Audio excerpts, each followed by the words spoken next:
আসসালামু আলাইকুম বন্ধুরা, কেমন আছো সবাই? নতুন একটা ব্লগ নিয়ে তোমাদের মাঝে হাজির হলাম।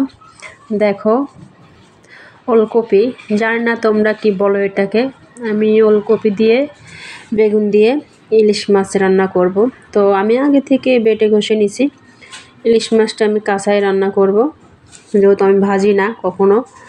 তো আমাদের বাসার সবাই আর কি ভেজে রান্না ভালো লাগে না ওদের।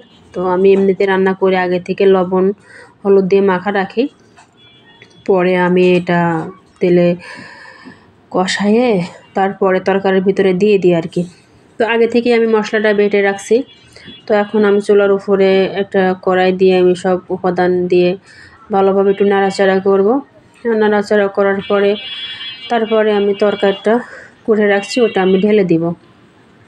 তো বন্ধুরা, অনেক সময় অনেক কথাগুলো বলি, জানি না ভুল হয় কি না। ভুল যদি হয় অবশ্যই তোমরা ক্ষমা দৃষ্টিতে দেখবে। তো বন্ধুরা, যাই হোক, আমি তরকারিটা আমার কষানো হয়ে গেছে। আমি একটু পানি দিব, পরিমাণ মতন পানি দিয়ে আমি মাছটা ঢেলে দিব। কিছুক্ষণের জন্য কষায়ে আমি পানি দিলাম, তারপর এখন মাছটা আমি ঢেলে দিব।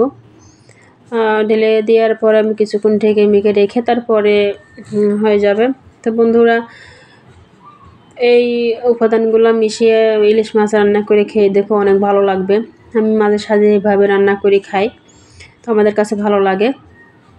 তো বন্ধুরা, অবশ্যই আমার চ্যানেলটা অবশ্যই সাবস্ক্রাইব করবো, লাইক করবা, কমেন্টস করবা। বন্ধুরা, ওকে, ভালো থাকো, আল্লাহ হাফেজ।